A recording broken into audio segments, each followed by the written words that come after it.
Good afternoon, ladies and gentlemen. Thank you very much for joining us for this session just before lunch. My name is Tom Washington. I am Head of PR and Communications at BetGenius.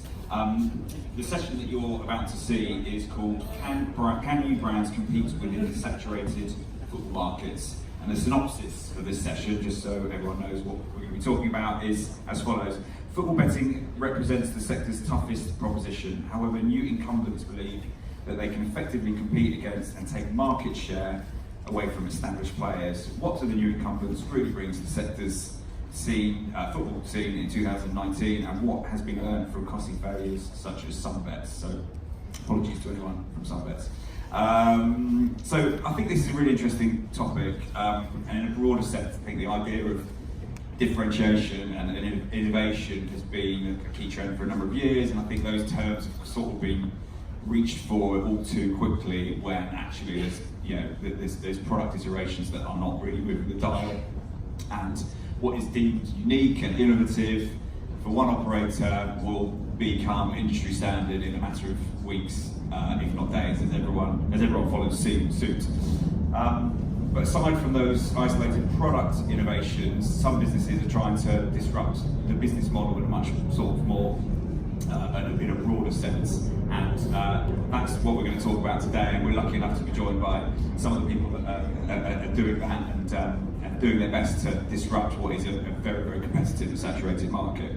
I think what we're going to try and get out of this is some stories and some anecdotal tales from the front line of people that are fighting in this competitive market, and hopefully understand what it takes to do that and whether it is indeed possible. So I think I'm going to start with Adam Wilson to my left here, and I'm going to ask after him each of the panelists to introduce themselves and just tell you guys a little bit about their business and how they sort of fit into this topic generally. So Adam, first of all. Thank you, Tom. Hello, my name's Adam. I'm the founder of Bookie. We are commonly, and I hope affectionately, known as the Tinder of sports betting. Our take and I guess reason for being is that we believe that mobile sports betting has stagnated and is kind of an ecosystem of very generic products that isn't particularly appealing to the younger, evolving bettor, and we that's how we try and fit into the betting ecosystem. Hi, I'm Stuart Tilley. I'm the CEO of Argyle Entertainment. We operate online exclusively in the UK and Ireland with our flagship brands SportNation.bet. We have two other white label brands, RedZone.bet and GiveMeBet.com. We've been operating for about 2 years.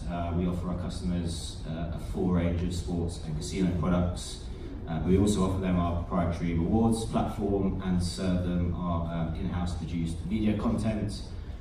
Our view is that gaming should be fun, entertaining and rewarding, so we're not trying to play around with the core transactional gaming experience, but give a peripheral entertainment layer around it.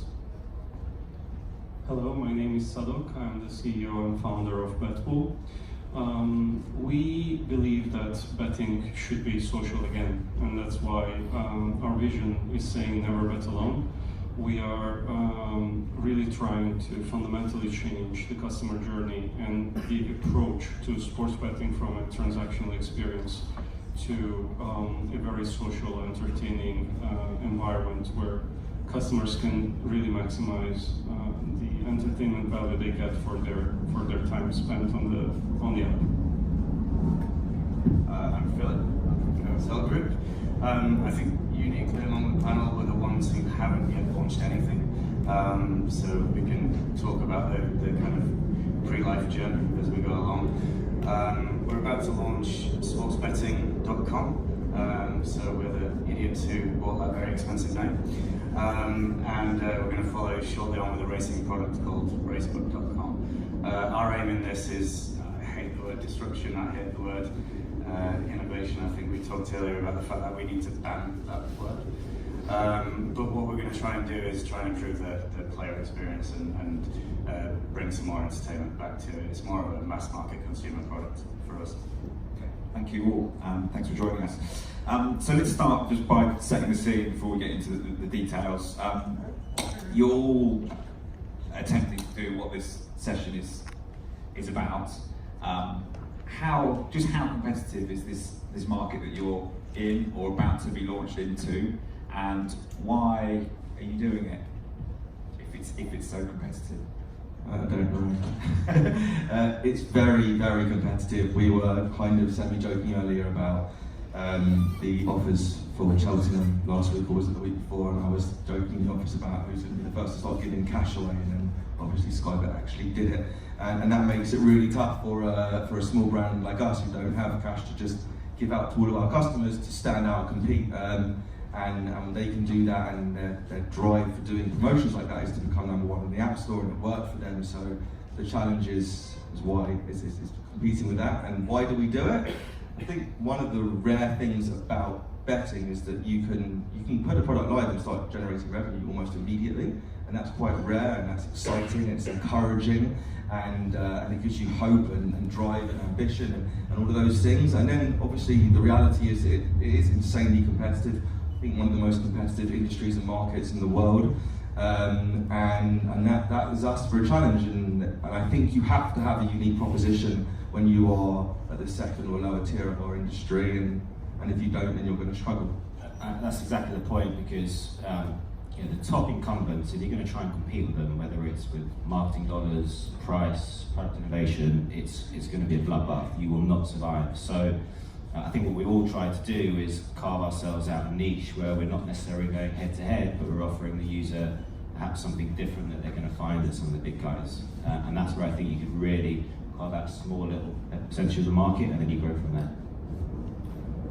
So I've been in the industry 18 years, and the reason that we decided to launch in the most competitive market in the world was really the fact that we believe we can change fundamentally what is the need that we see from customers. I believe that the industry has been stagnating since 10 years. Nothing really is happening around sports betting that is exciting.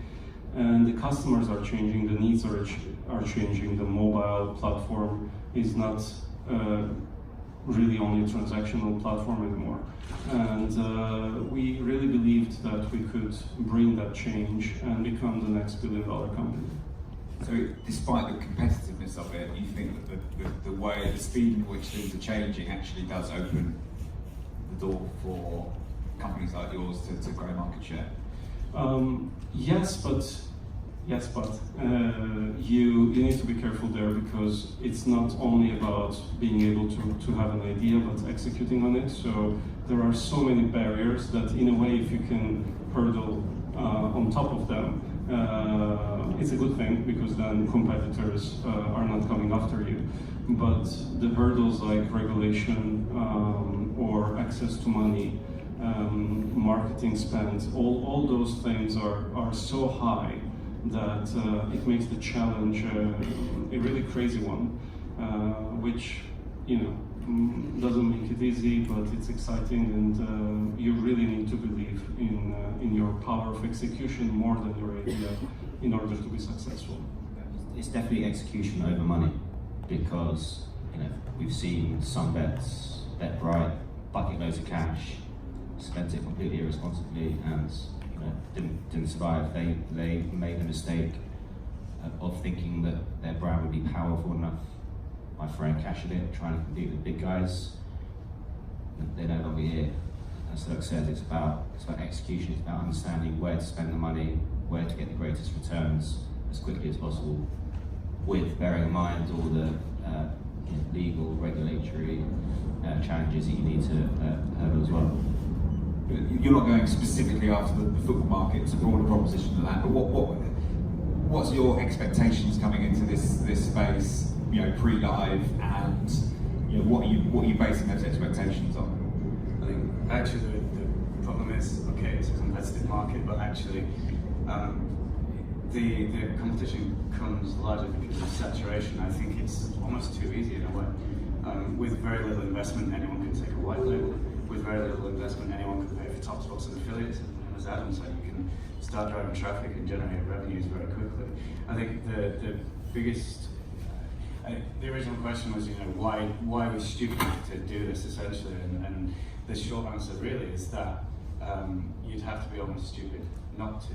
The key, I think, now is to try and build customer loyalty in the way that other e-commerce brands are doing. I think we forget often that actually we call it gambling and sports betting, but in actual fact it's just e-commerce like everything else. We seem as an industry collectively not to be learning the lessons from the wider business. And I think that's what we want to do specifically. And we're going to come on to talking about alternative marketing strategies and technology a little bit further on. But just to kind of focus on the football part of this, starting with you, Adam. What specifically with football, what opportunities are out there for an operator, a new entrant to have a sustainable business that aren't being capitalised on at the moment? Where are the niches still remaining, if you like?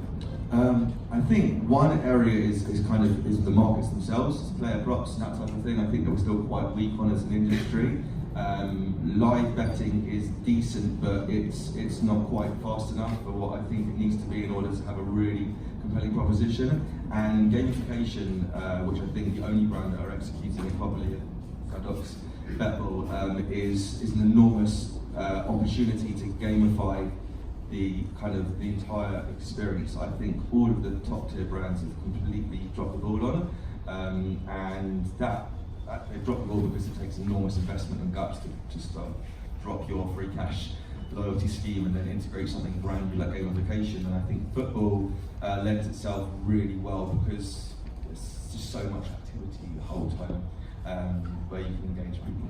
Yeah. And are you noticing that with these new products that are in the market, they are affecting the behaviours of the customer, the demands of the customer, or are you sort of trying to catch up with what they want? No, the customer has never had more power.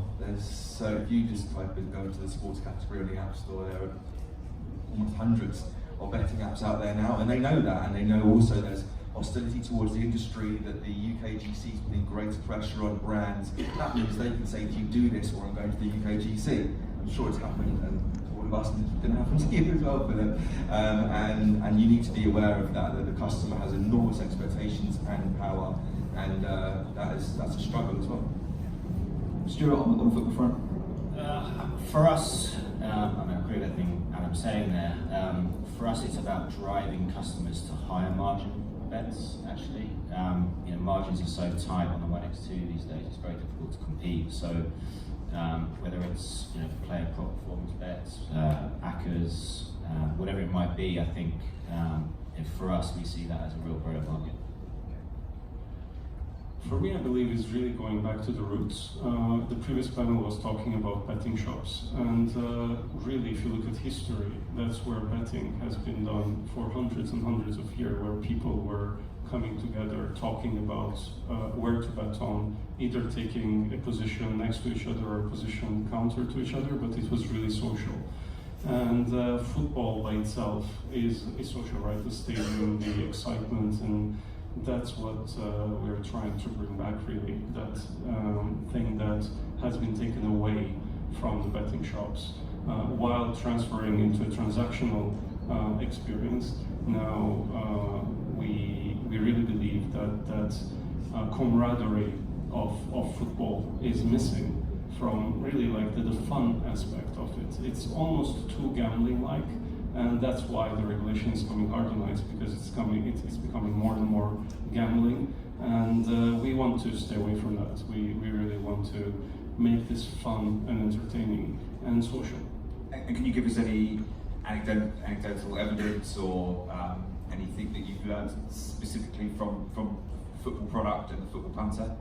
Sure. I'll give you two. One of them is that what we discovered is that punters are really, really lonely, and Facebook, Twitter, Instagram, those are not really places where they can identify themselves with. They want to stay away.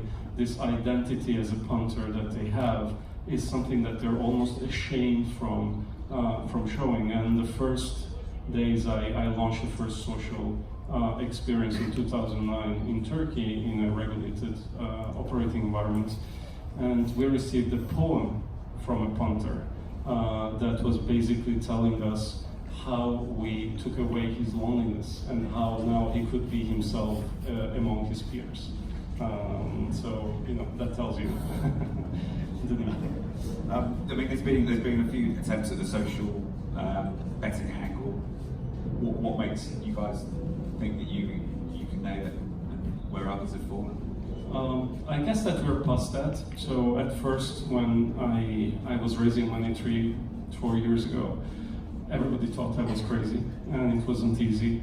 Now, obviously, our KPIs show us that we really understand how to do it, and it's only a matter of scaling. And we also showed in the past months that we were able to scale. The reason that an organization like Win invested in us and we're launching the US together, it's also proof that those KPIs are really solid and they show that we can scale. So I really believe that now we are at the stage where we know that we're doing things right. It's only a matter of scaling them.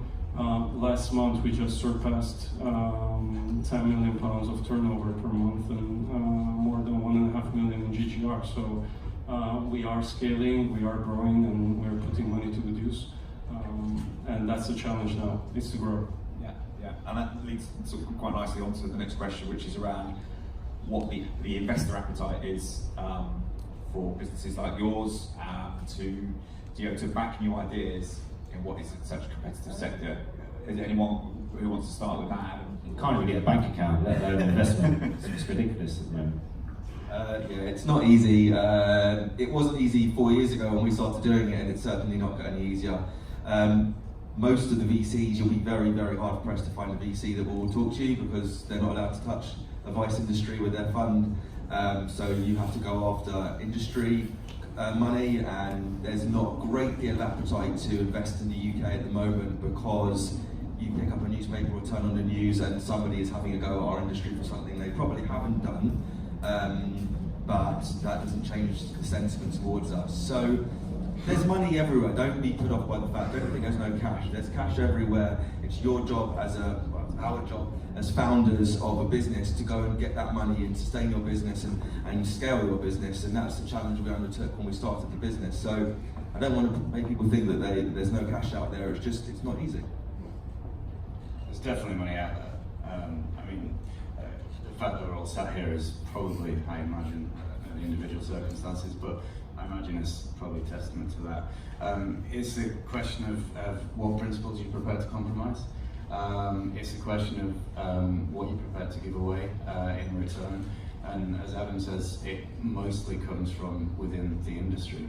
I think with us it was probably slightly different. The money came from within the industry, but it came for a very specific purpose from a set of people who wanted to achieve a specific thing, and it just happened all the stars aligned at the same time, and wasn't that a wonderful thing? But I think you have to be very, very lucky. I've been in previous ventures where after 2 years we got absolutely nowhere with funding, and whereas this one has happened very, very quickly. So I think it's just a matter of timing and luck, to be perfectly honest. We can all do wonderful presentations and our investor decks, exactly. We're a whiz of Google Sheets or PowerPoint, but actually when it comes down to it, it's simply a matter of timing and luck. I'm really pissed at this topic, really. It's look, I believe that this industry has been under pressure by the money markets for the wrong reasons. I mean, we are the most regulated industry, almost, maybe the most regulated industry in the world. We do everything to protect customers, anti-money laundering and everything else, and yet we are treated as these gangsters out there from people that have access to money.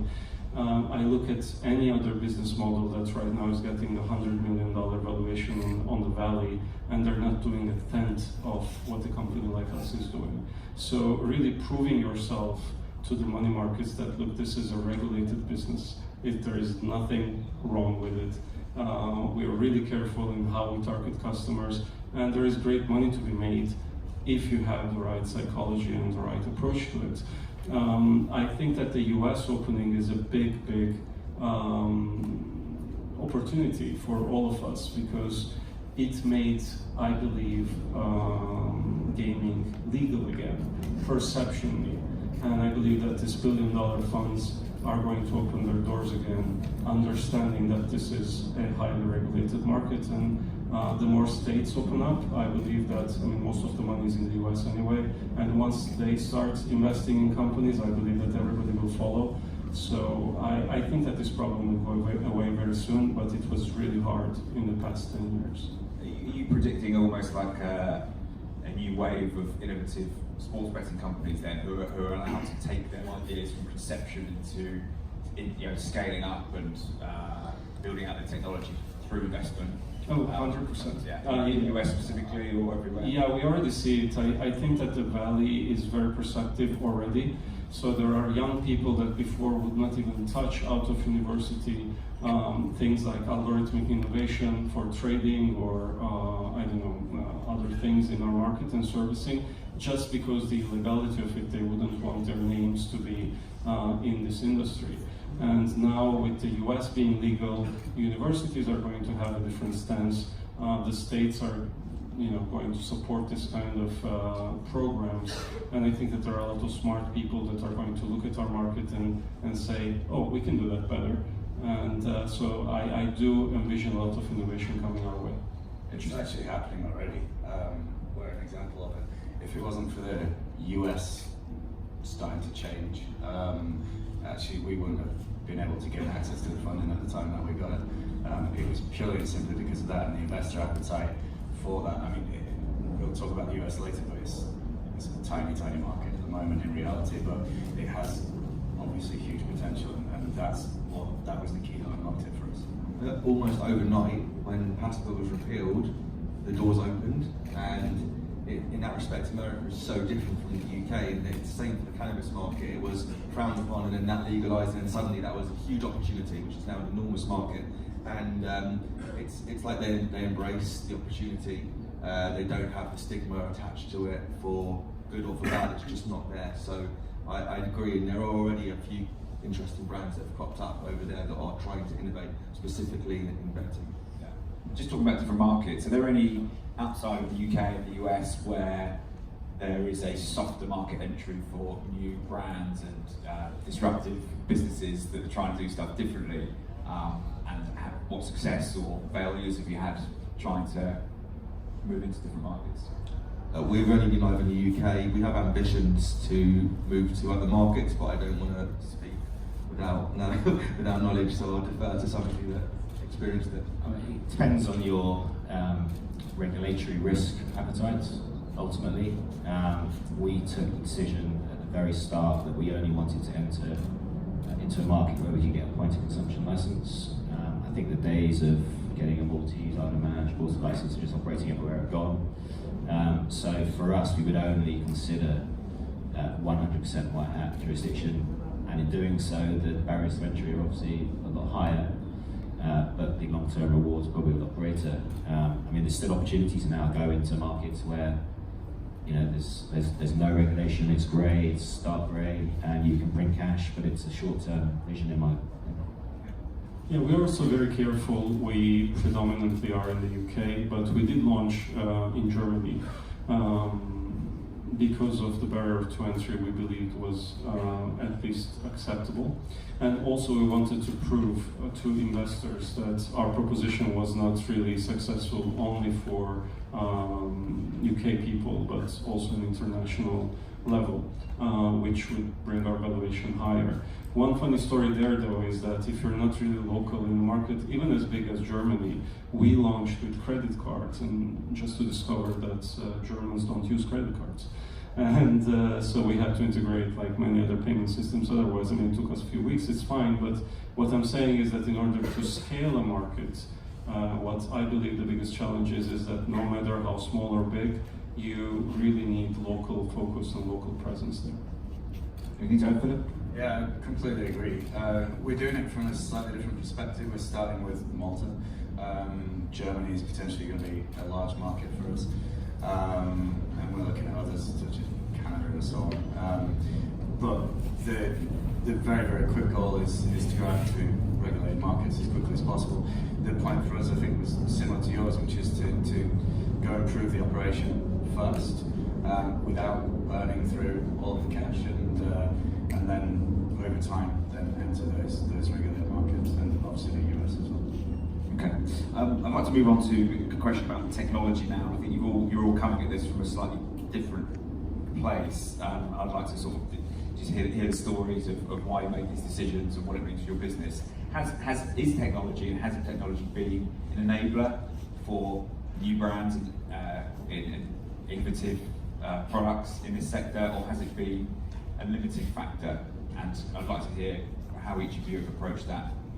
Starting with that. Yeah, so we view ourselves as much as a tech company as a sports betting company. That was a key value proposition for us. We had to necessarily own the entire front-end experience, which meant that we had to find suppliers that could enable us to do that, and they do exist plenty in the industry now. And we believe that technology drives loyalty, not just technology, but it drives engagement within the product. So for us, it was having total control over the front end. That enables us to build a very personalised experience for our customers, which is really key to us. We think that our UI lends itself to the most personal experience in the market. That's probably something we all could think at some point. But technology, absolutely, for us is key. Top. Yeah. I take a slightly different angle in that in the UK, such a saturated market that, generally speaking, most sites are pretty bang on technically advanced. They have all the features you need to operate a sportsbook casino. You look at Vegas, you don't go into casino because you like the dice on the craps table or you like the felt on the blackjack table. You go because of the rewards, of the look and feel, of the steak you can get in the restaurant, the bar, the restaurant, whatever it might be. So from us, we're not trying to innovate from a product point of view. We accept that we've got a great platform by XBTech. They deliver all the features and wizardry that we need. We effectively build a layer around that, whether it's the rewards, the media content, the bonuses, the fun and entertaining layer that I think is really where you can innovate and separate yourselves. So for us, technology is less of an important part. This is going to be fun because I'm going to say the complete opposite for ourselves. So, and no, it's good to have both things and see how they go. We believe that technology has been a massive decision point for us into entering the market. I think that the experiences that are currently in the market, they all suck, really, like with the potential that technology can do today. If you look at all the other applications in the App Store, not competing with the Paddy Powers, William Hills of this world, but Facebook, Instagram, those are the experiences that today are being held in the hands of everybody, really, and that's the competition, that's the standard, that's the gold standard, and the only way to do that is to be a product company. So what we do say to ourselves is that we are a product company that happens to be doing betting. And that's the way to approach it. We did choose at the very beginning to be native only, to be mobile native only, but not only that, we are not taking anything from our provider other than the APIs. So the gaming APIs, those are like the core APIs that everybody needs in terms of transactions.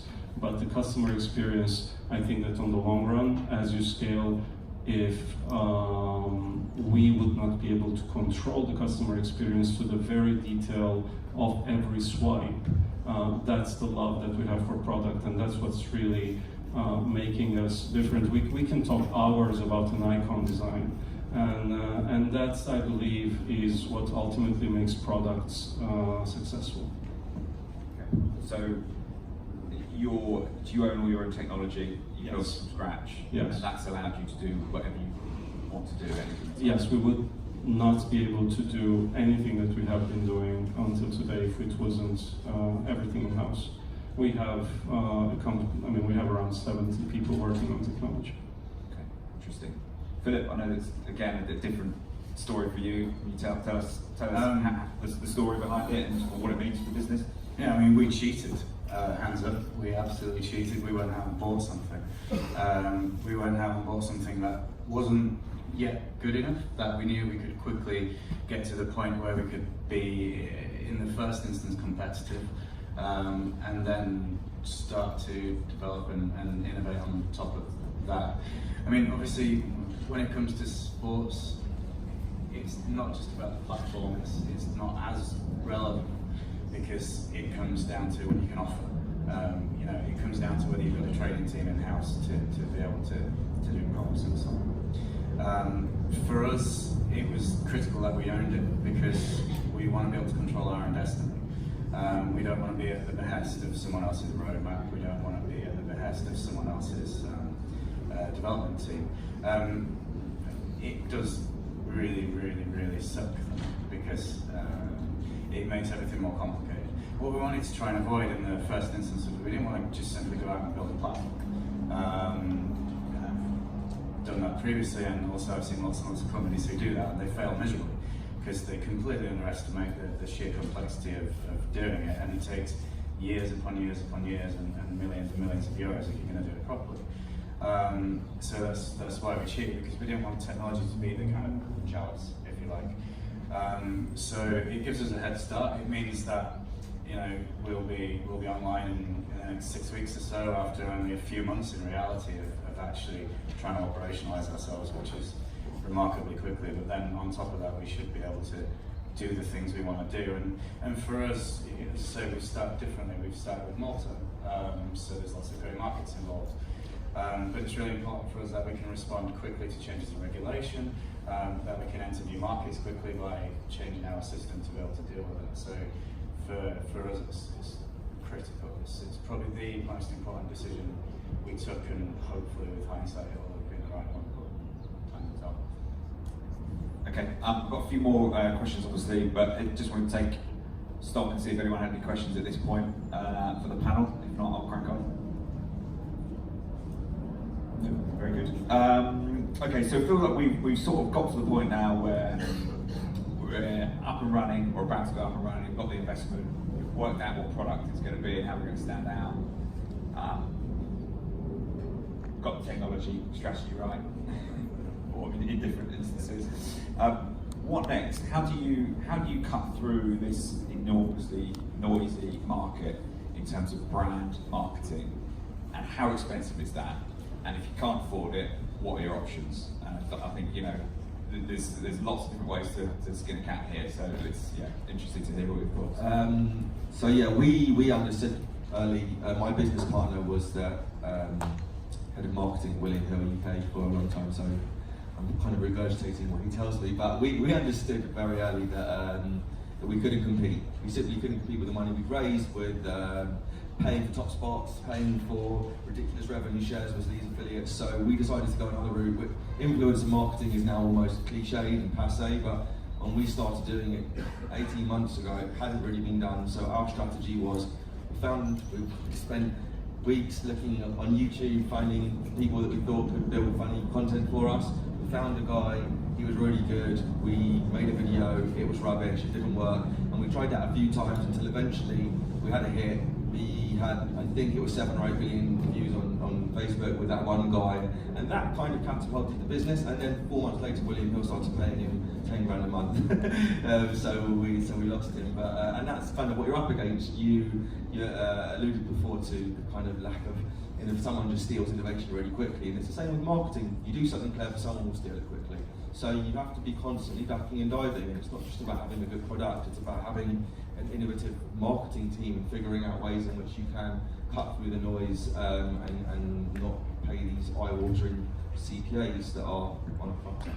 Just to stick on that as well, the influencer marketing model, break that down. How does it work? I think we all roughly know what influencer marketing is, but this is someone who you will pay based on success, or you will pay a fixed fee? Well, it has changed. The influencers now are like the kings of social media. So when it started, they were happy just to take a fee and get their brand out there. And we'd say to them, well, we will put some cash behind your account, and your brand will increase, and it will be good for both of us.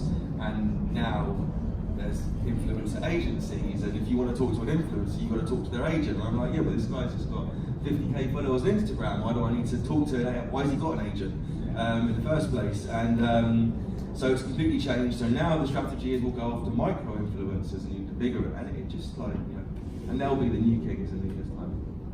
Interesting. Sure. So for us, we took the view that we weren't going to build a brand, we were going to build a business, and hopefully the brand will follow, because you can't compete with brand recognition spends with the big guys. So, but it's not just about spending money on channels that acquire traffic, because there is a lot of horrible traffic out there, and you know, all of us could probably get 1,000 customers registered on our site by the end of the day, but we would probably monetize 2% of them. So it's understanding where to go for the right traffic, which generates the quickest return. And then once you've actually got that business built, then you can start thinking about brand marketing, above the line marketing.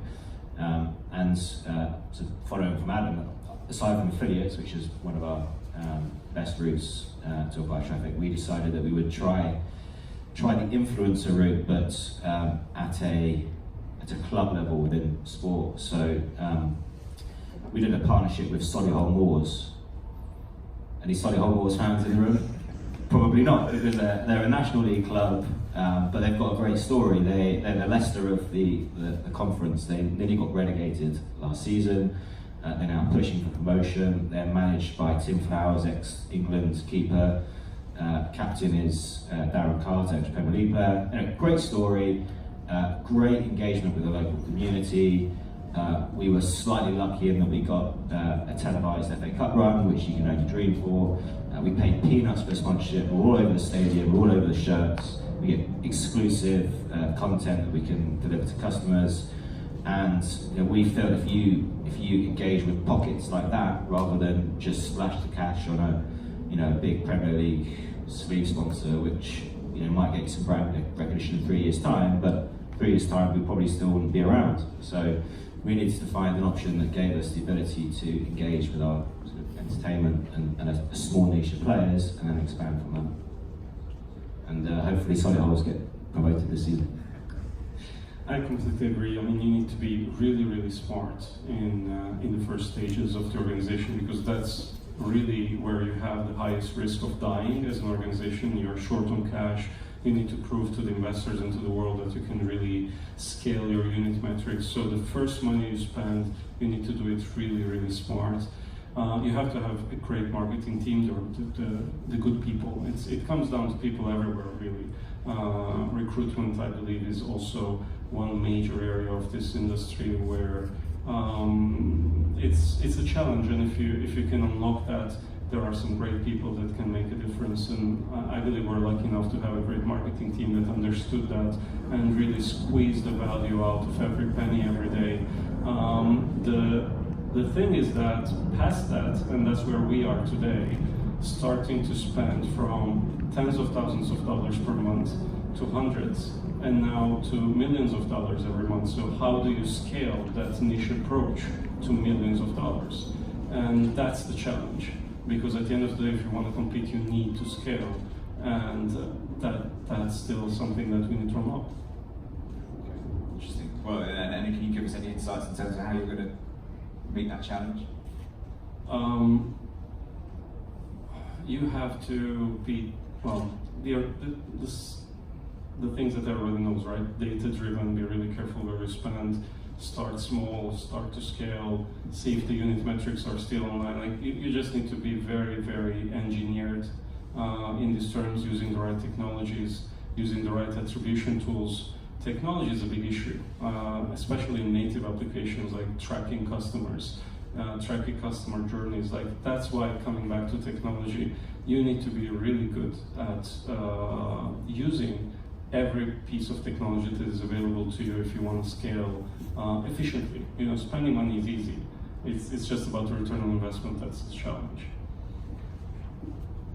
Philip, what's your plan? It's all well and good. It's wonderful. But actually, the truthful answer is you can't compete, really, for all of the reasons everybody said. It's too damn expensive, and the market is massively saturated.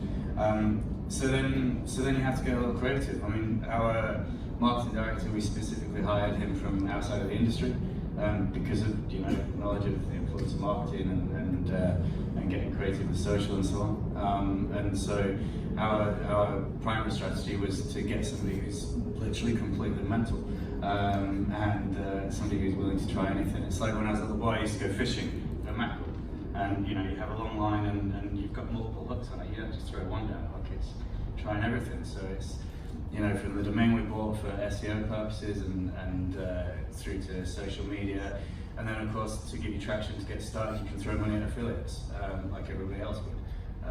So I think you just have to come at it from every angle. It's like you should all go and read what's it called, Sun Tzu, The Art of War. It's the perfect SEO strategy. It's just surround the buggers. It's a movement. Okay, we are almost out of time, so I'm just going to open up one more time to the floor. See if there's any questions from our panelists. One at the back. Someone can take a microphone over. Amazon is the answer. That's where you can buy the book. Hi. I just wanted to talk a little bit about the competition. If it's worth it, maybe it's worth uniting and going in the way of M&A or something. How do you see that?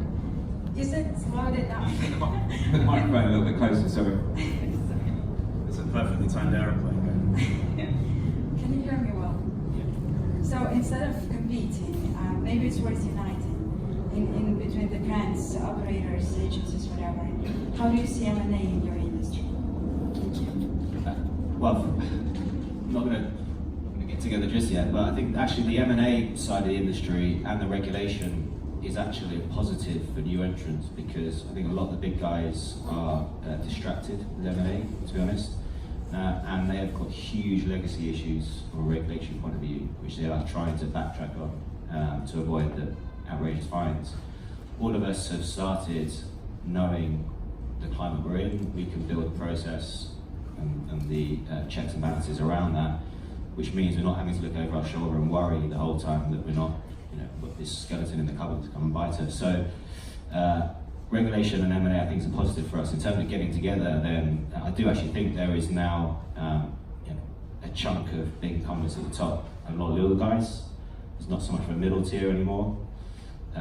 So I do think actually there is probably a smart strategy to pick up a lot of the little guys and start taking on the big guys head to head. And maybe after this we'll have a little chat and see what we can do. Sure. Well, I would like to answer that M&A, not M&A really, but partnerships can be life-changing, and they have been life-changing for us. The Win deal, just if everybody knows or not, just Win invested in Betbull.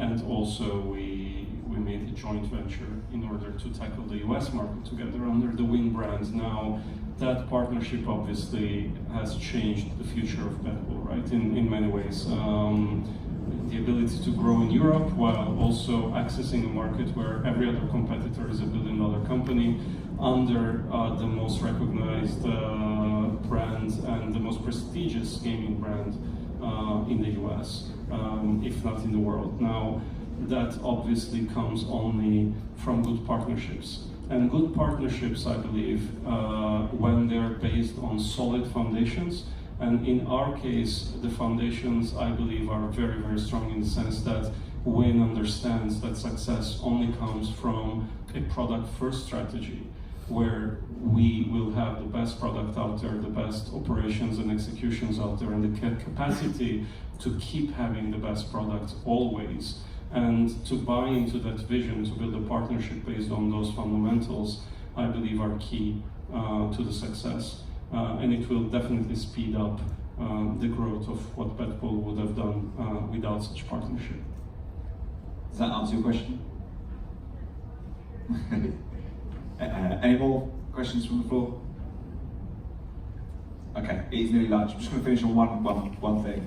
In one short, succinct response to anyone in the audience who might be looking to follow in your footsteps and launching in this market, what would you tell them? What one piece of advice in a couple of sentences would you give?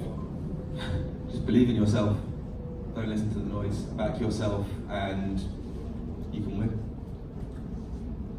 What are we going to say? Don't. But, yeah, I would say get a good team around you, because there's a lot of different genres of areas in the business you need to understand, whether it's regulation, marketing, social responsibility, fraud. So get a good team around you, the people that have been in the industry understand that, and don't be afraid to make mistakes. You know, you can burn a lot of cash very quickly, but it's about how you recover from that and understand how to actually start spending it more efficiently. But you will make mistakes, undoubtedly. My advice would be first move to the US if you're not already there, because that's where everything is going to happen in the next 5 years. And apart from that, really deeply understand the industry before you decide what to do, because the industry is fairly complex. It's there are so many angles with which the industry could be tackled, from a B2B to technology provider to vendor to operator. There are so many angles that could be improved. It's just about really finding what you really believe can fundamentally change, and then completely agree, just build the best team you can and have it go. Finally, Philip? People, simple as that. Get the right people. Okay, brilliant. Thank you very much for listening. Hope you found it valuable. We'll end with a round.